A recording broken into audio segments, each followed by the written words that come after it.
ஜெயங்கொண்டம் அருகே ராஜேந்திர சோழனால் கங்கை கொண்ட சோழபுரத்தில் கட்டப்பட்டு உலக பாரம்பரிய சின்னமாக அறிவிக்கப்பட்டுள்ள பிரகதீஸ்வரர் ஆலயத்தை பல்வேறு நாடுகளைச் சேர்ந்த வெளிநாடு வாழ் தமிழர்கள் பார்த்து வியந்தனர்.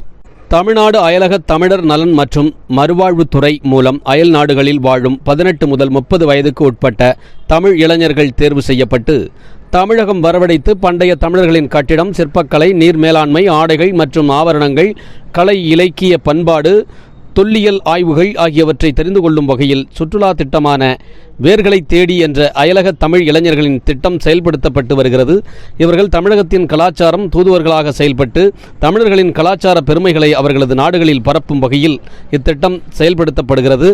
இதன் கீழ் தென்னாப்பிரிக்கா, Uganda, Indonesia, Mauritius, Australia, France மற்றும் ஜெர்மனி உள்ளிட்ட பல்வேறு நாடுகளைச் சேர்ந்த அயலக தமிழ் இளைஞர்கள் சோழ பேரரசின் மாமன்னன் ராஜேந்திர சோழன் தலைநகராக கொண்டு ஆட்சி செய்த கங்கை கொண்ட சோழபுரம் வந்தனர்.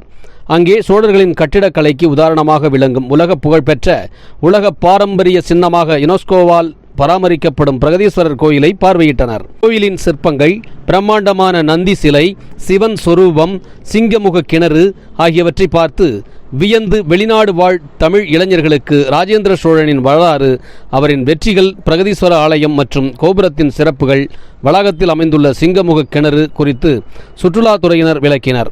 இதனை நீங்கா நினைவுகளாக தங்களது செல்போனில் போட்டோ எடுத்து கொண்டனர். இதில் சுற்றுலாத்துறை அதிகாரிகள், வருவாய்த்துறை அதிகாரிகள் உள்ளிட்ட பலர் கலந்து கொண்டனர்.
நீங்கள் பார்த்து கொண்டிருப்பது ஜெயம் டிவி.